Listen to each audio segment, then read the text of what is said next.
स्वागत है आपका। आप देख रहे हैं इंडिया टीवी। आपके साथ मैं हूं प्राची पाराशर। दोपहर के 12 बज रहे हैं, वक्त है प्रहार का। शुरुआत करेंगे इस वक्त की बड़ी खबर के साथ। मुंबई में मराठा आरक्षण पर जबरदस्त रण छिड़ा हुआ है। आंदोलन को लेकर बॉम्बे हाईकोर्ट के आदेश का बहुत ज्यादा असर होता नहीं दिख रहा है। अनशन पर बैठे मनोज जरांगे के बागी तेवर बरकरार हैं। मनोज जरांगे ने मुंबई पुलिस का नोटिस मानने से इनकार कर दिया है। मुंबई पुलिस ने नोटिस जारी कर जरांगे को तुरंत आजाद मैदान खाली करने का फरमान सुनाया, लेकिन जरांगे ने कहा कि अगर वो मर भी जाएं तो आजाद मैदान खाली नहीं होगा। उन्होंने ये भी कहा कि कोई भी मराठों को मुंबई आने से नहीं रोक सकता। मुंबई पुलिस ने अपने नोटिस में कहा है कि आंदोलन के लिए दी गई सभी शर्तों का उल्लंघन किया गया है। कल बॉम्बे हाईकोर्ट ने भी आंदोलन की शर्तों के उल्लंघन पर नाराजगी दिखाई, इसलिए आजाद मैदान को तुरंत खाली कराने का आदेश दिया गया। लेकिन प्रदर्शनकारियों का साफ तौर पर यह कहना है कि जब तक जरांगे का आदेश नहीं होता तब तक वो सड़कों से हटने वाले नहीं हैं, तब तक वो सड़क को खाली करने वाले नहीं हैं। सड़क पर इस वक्त किस तरीके के हालात हैं, ये तस्वीरें आप देखिए। सड़क पर ही खाना बनाया जा रहा है, सड़क पर ही नहाया जा रहा है। ट्रक में राशन भरकर ये जो आंदोलनकारी हैं वो पहुंचे हैं और गाड़ी में आराम फरमाने की जो जगह है वो भी बना ली गई है। कुल मिलाकर इस आंदोलन से आम लोगों को काफी दिक्कतों का सामना करना पड़ रहा है। 12 बजे की डेडलाइन खत्म हो चुकी है, लेकिन मुंबई की कई सड़कों पर अब भी प्रदर्शनकारी डटे हुए हैं। इस वक्त हमें मुंबई के CSMT जंक्शन पर, और यहाँ तस्वीरें क्या है ये देखिए। ये सड़क दाई तरफ जो मेरे है, ये सड़क जाती है स्टर्लिंग सिनेमा की ओर और इसी रास्ते होते हुए चर्च गेट स्टेशन की तरफ बढ़ते। लेकिन तस्वीरें क्या है देखिए, सड़क के दोनों तरफ बड़ी संख्या में सैकड़ों प्रदर्शनकारियों की गाड़ियां खड़ी हैं। साथ ही में हजारों प्रदर्शनकारी इस रूट पर खड़े हैं। साथ ही में अब दाईं तरफ अगर आप देखेंगे तो ये जो सड़क है ये मेट्रो जंक्शन की ओर जाती है। हर तरफ सिर्फ और सिर्फ आपको प्रदर्शनकारियों की गाड़ियां नजर आएंगी जो पिछले 5 दिनों से यहाँ पर डटे हुए हैं। हाईकोर्ट के आदेश के मुताबिक 12 बजे तक इस पूरी सड़क को जहां जहां प्रदर्शनकारी मौजूद है आजाद मैदान के बाहर, उन्हें खाली करा लेना था। प्रशासन को काम दिया गया था, जिम्मेदारी दी गई थी, लेकिन इस पूरे आदेश का पालन करने में पूरी तरह से नाकाम रही। लेकिन दूसरी एक सिर्फ राहत भरी बात यही है कि ये जो CSMT स्टेशन का जो मुख्य जंक्शन है, इस जंक्शन के एक हिस्से में ट्रैफिक खोलने में पुलिस को जो है कामयाबी मिली है, लेकिन फिर भी यहाँ भी कुछ प्रदर्शनकारी सड़क पर हमें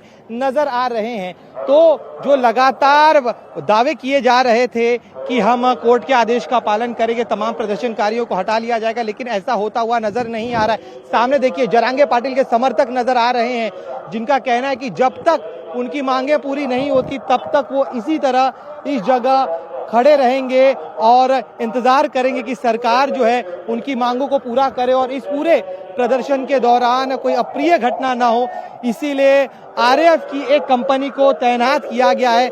RAF के जवान यहाँ पर तैनात किए गए हैं। मुंबई पुलिस के अलावा रैपिड एक्शन फोर्स को भी यहाँ पर तैनात किया गया है। इस हिस्से में देखिए किस तरह से जवान जो है हर आपात स्थिति को निपटने के लिए उन्होंने पूरी तैयारी कर रखी है। साथ ही में दूसरा हिस्सा मैं चाहूंगा कि वो भी आप देखिए। दूसरे हिस्से में भी ये जो पूरा पोर्शन है जहाँ पर अब भी प्रदर्शनकारी जो है डटे हुए हैं, उन्हें उस जगह पर इस तरह से RAF की इस कंपनी को तैनात किया गया है।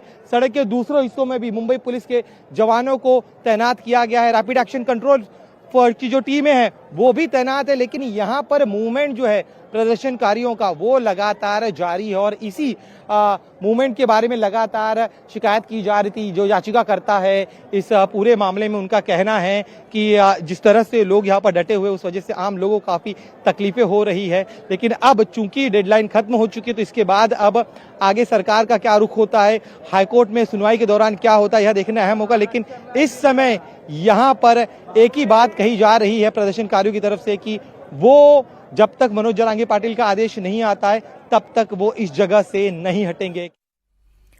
तो प्रशासन की तरफ से जो डेडलाइन दी गई थी वो डेडलाइन अब खत्म हो चुकी है। 12 बजे तक का वक्त था मैदान को खाली करने का, लेकिन मनोज जरांगे और उनके साथ डटे प्रदर्शनकारियों ने ऐसा नहीं किया है। प्रदर्शनकारियों का कहना है कि सरकार को उन्हें आंदोलन के लिए बड़ा मैदान देना चाहिए और जब तक मनोज जरांगे खुद नहीं कहते वो पीछे नहीं हटेंगे। आप कहाँ से आए हैं, आपकी क्या मांगे? हमारा मुद्दा एक ही है, हमारा जो हक का है आरक्षण वो हमको चाहिए। आज कोर्ट ने कल कहा था कि 12 बजे तक मुंबई की जो सड़क है वो खाली कर दे, जिनको प्रदर्शन करना है वो आजाद मैदान में करे, लेकिन अभी भी आप सड़क पर हैं। आम्ही जोवर तक आरक्षण भेटणार नाही त्यावर तक मुंबई सोडणार नाहीत, एकही मराठा जाणार नाही वापस। जोपर्यंत आमचे पाटील बसलेले आहेत मैदानावर तोपर्यंत मैदान सोडायचं नाही। असा आदेश आहे आमच्या पाटलांचा। आप बताइए जरा, आप हिंदी में बताइए मुझे जरा कि आप 12 बजे तक कहा गया था कि आपको सड़क खाली कर देना है, क्यों अब तक आप सड़क पर डटे हुए हैं? हमारी मांगे जब तक हमारे मनोज दादा जरंगे पाटिल हमको नहीं बोलते, हम मुंबई से जाने वाले नहीं। हम ये शांति का लड़ा है, ये शांति से ही लड़ेंगे।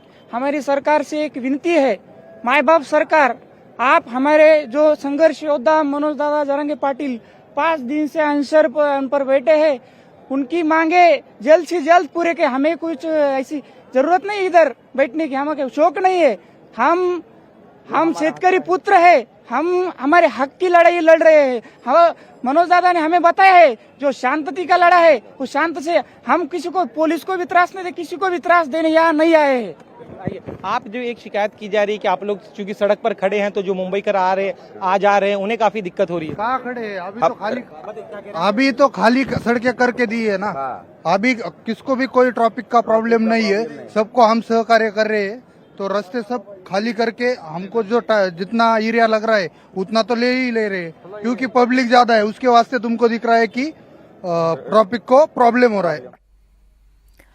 तो आंदोलन की आड़ में मुंबई की रफ्तार पर ब्रेक लग चुकी है। एक और अजीब तस्वीर, एक अजब तस्वीर मुंबई में इस आंदोलन के दौरान देखने को मिली, जहां एक प्रदर्शनकारी पोल पर चढ़ा हुआ है। ये तस्वीर इस वक्त मैं आपको दिखा रही हूं। आप देखिए कैसे एक प्रदर्शनकारी पोल पर चढ़कर यहां अपना झंडा लगाने की कोशिश कर रहा है, और एक नहीं ये दो है, एक टॉप पर है और एक नीचे से उसे झंडा पकड़ाने की कोशिश कर रहा है। तो ये हालात इस वक्त मुंबई के हैं, जहां इस आंदोलन को खत्म करवाना पुलिस के लिए मुसीबत बना हुआ है।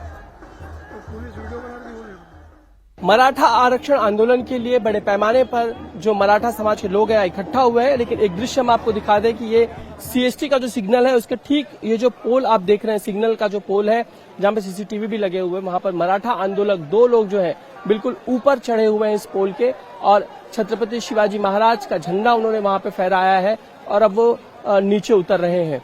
लगातार पुलिस जो है सभी निवेदन कर रहे हैं कि इस तरीके से ऊपर न चढ़े ताकि कोई दुर्घटना न हो जाए, क्योंकि जिस तरीके से बारिश हो रही है और हाथ फिसल सकता है। लेकिन जो मराठा समाज के जो आंदोलन करता है वो बिल्कुल ऊंचाई पे चढ़े हुए हैं इस पोल के, जो सिग्नल का पोल है उस पर छत्रपति शिवाजी महाराज का जो झंडा है वो उन्होंने ऊपर जाके फहराया हुआ है। तो एक तरफ महाराष्ट्र में सरकार के लिए मुश्किलें बढ़ रही हैं इस आंदोलन को देखते हुए, तो दूसरी तरफ एसआईआर की ड्राफ्ट वोटर लिस्ट अब आ चुकी है। विपक्ष चुनाव आयोग पर लगातार हमलावर है। इधर सुप्रीम कोर्ट में चुनाव आयोग ने कहा है कि 1 सितंबर के बाद भी वोटर लिस्ट में सुधार जारी रहेगा। लेकिन इस वक्त की सबसे बड़ी खबर सीमांचल के जिले किशनगंज से, बिहार में एसआईआर से जुड़ी बड़ी खबर आपको बता दें। किशनगंज में 3000 लोगों को नागरिकता साबित करने का नोटिस दिया गया है। बांग्लादेशी और नेपाली होने के शक में 3000 लोगों को जिलाधिकारी ने नोटिस भेजा है। किशनगंज के डीएम विशाल राज ने बताया कि लोगों का पक्ष सुना जाएगा, उसके बाद ही कोई कार्रवाई की जाएगी। बिहार के किशनगंज में नोटिस से हड़कंप है। 3000 लोगों को डीएम ने नोटिस दिया है, नागरिकता साबित करने का आदेश दिया गया है। नेपाल से सटे इलाकों से लोगों को नोटिस दिया गया है। दस्तावेज ना जुटा पाने से अब लोग दहशत में हैं। ये 3000 ऐसे लोग हैं जिन पर बांग्लादेशी और नेपाली होने का शक है, यानी ये भारतीय नहीं है, ऐसा शक इन 3000 लोगों पर जताया जा रहा है। और अब इन्हें नोटिस डीएम की तरफ से जारी कर दिया गया है। इन्हें अपने दस्तावेजों के जरिए बताना होगा कि ये भारत के नागरिक हैं। अभी जो संख्या हम लोगों की नोटिस की वो लगातार हम लोगों को केस बाय केस बेसिस पे जैसे आइडेंटिफिकेशन हो रहा है लोगों का, वो हम लोग नोटिस निर्गत किए जा रहे हैं और सभी लोगों का पक्ष जानने के उपरांत ही कोई कार्रवाई की जाएगी उस पर। तो लोगों को नोटिस अभी नंबर्स जो हैं हम लोगों के फाइनल नहीं है, वो लगातार इमर्जिंग हो रहे हैं और जैसे जैसे केसेस से मिलता है हम लोग कर रहे हैं। अभी वर्तमान में 3000 से ज़्यादा लोगों को नोटिस इशू हो गई। देखिए, सीमांचल का किशनगंज है जहां पर मुस्लिम बाहुल्य इलाका है, और यहां अगर 3000 लोगों को नोटिस दिया गया है, जाहिर सी बात है इस पर सियासत होगी। लेकिन फिलहाल डीएम के इस नोटिस के बाद इलाके में लोग जरूर डरे हुए हैं। इनमें से ज्यादातर महिलाएं हैं और वो नेपाल से ब्याह कर किशनगंज आई हैं। अब मुखिया ने इनके पक्ष में मुहिम शुरू कर दी है और कहा है कि इन लोगों ने पहले भी यहां वोट दिया है, आगे भी इन्हें वोटर लिस्ट में रखा जाएगा। जो लोग बांग्लादेशी घोषित किए जा रहे हैं वो जब से हमने देखा है, हम भी यहाँ 18 साल से रह रहे हैं और जब से हमने देखा है तब से वो लोग यही हैं। और जो वहाँ से जानकारी प्राप्त हुई है कि उन लोगों के पिताजी या दादाजी बाहर से आए थे और उन लोगों का भी वोटर वेरिफिकेशन जो होता है, जो 2003 में भी एक बार हुआ था, वो हो चुका था। और 2003 के SIR जो हुआ था 2003 में, उस टाइम उनका लोगों का नाम जो है सत्यापित करके भेज दिया गया था। अब चूंकि वो लोग, उन लोगों की डेथ हो गई है, वो लोग गुजर गए हैं, अब उनके बच्चों के साथ इस तरह से होना ये तो कहीं से भी उचित नहीं है। क्या मांग करेंगी चुनाव आयोग से या फिर सरकार से? मेरा सरकार से मांग है कि उन लोगों को यहीं पर रहने दिया जाए और जो भी एक आप अपना एक नया कानून लाएं, नया नियम लाएं कि किस आधार पे आप उनको फिर से यहाँ के वोटर लिस्ट से जोड़ सकते हैं। तो किशनगंज में 3000 लोगों की नागरिकता को लेकर बवाल मचा हुआ है, तो राहुल गांधी अपनी वोट अधिकार यात्रा को समाप्त कर चुके हैं और इस मुद्दे पर बीजेपी और चुनाव आयोग पर जबरदस्त हमला बोल रहे हैं। वोटर अधिकार यात्रा का समापन कल हुआ, लेकिन समापन भाषण में ही उन्होंने नई बमबाजी कर दी। अब राहुल और बड़ा खुलासा करने की तैयारी में हैं। राहुल गांधी ने कहा कि एटम बम तो मैंने फोड़ दिया, अब हाइड्रोजन बम का नंबर है जो एटम बम से बड़ा होता है। एटम बम का दावा किया तो 7 अगस्त को राहुल गांधी ने प्रेस कॉन्फ्रेंस की थी। अब हाइड्रोजन बम के जरिए बड़ा खुलासा करने का दावा राहुल गांधी कर रहे हैं। 7 अगस्त की प्रेस कॉन्फ्रेंस में राहुल ने बेंगलुरु की महादेवपुरा सीट पर वोट चोरी का आरोप लगाया था और अब राहुल गांधी कह रहे हैं कि मैं हाइड्रोजन बम ला रहा हूं। राहुल ने 1 लाख से ज्यादा वोटों की चोरी का आरोप महादेवपुरा सीट पर लगाया था और अब वो कह रहे हैं कि मैं हाइड्रोजन बम की गारंटी लेता हूं। एटम बम वाले दावे में राहुल बीजेपी पर वोट चोरी का आरोप लगा रहे हैं और अब फिर से बीजेपी को सावधान कर रहे हैं। राहुल के निशाने पर पीएम मोदी हैं और अब राहुल गांधी ने कहा है कि हाइड्रोजन बम फूटने के बाद मोदी देश को मुंह नहीं दिखा पाएंगे। हालांकि एटम बम को फोड़ने के बाद राहुल गांधी से लगातार चुनाव आयोग ये कहता रहा कि आप अपनी शिकायत लिखित में दीजिए, आप लिखित में ओथ दीजिए और आप शिकायत दर्ज करवाइए ताकि चुनाव आयोग जांच करे, लेकिन राहुल गांधी ने लिखित में कोई शिकायत चुनाव आयोग को नहीं दी।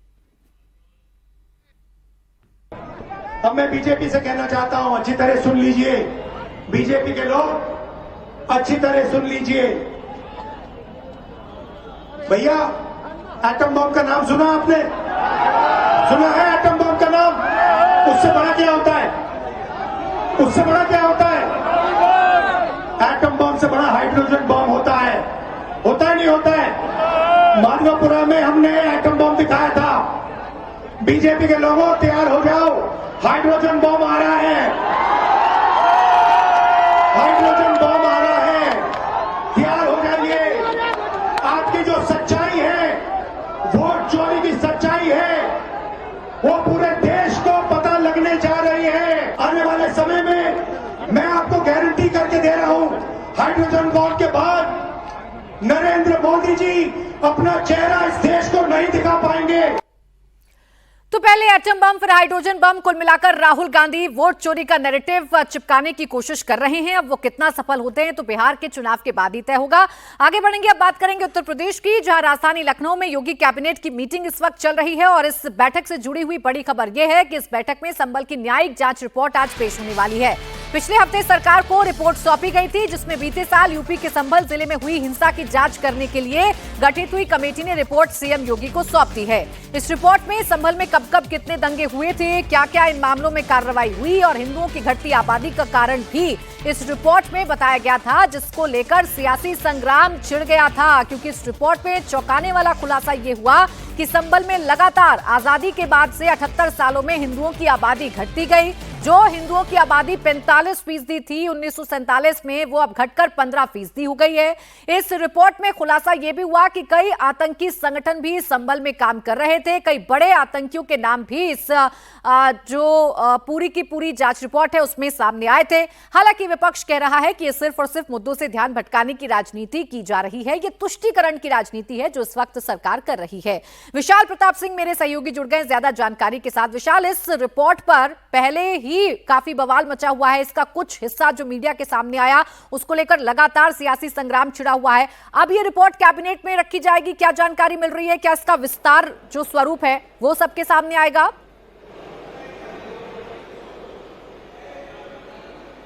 देखिए प्राची, जो इसका पूरा टेक्निकल पहलू है वो यही होता है कि कोई भी न्यायिक आयोग अगर अपनी रिपोर्ट मुख्यमंत्री को सौंपता है तो सबसे पहले कैबिनेट के सामने मुख्यमंत्री अपने जो सहयोगी होते हैं उनके सामने उस रिपोर्ट को रखते हैं, उसके बाद विधानसभा में उस रिपोर्ट को रखा जाता है और उसके बाद ये रिपोर्ट सार्वजनिक की जाती है आमजन के लिए।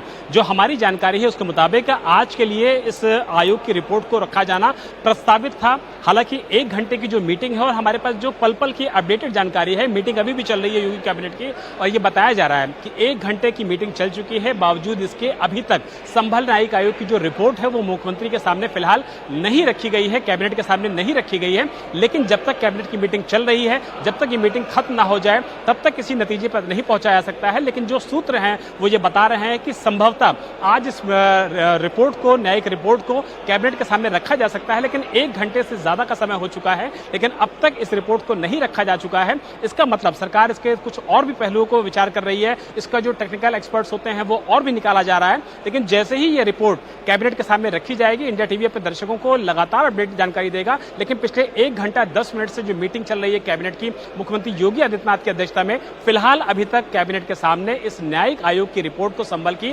कैबिनेट के सामने नहीं रखा गया है।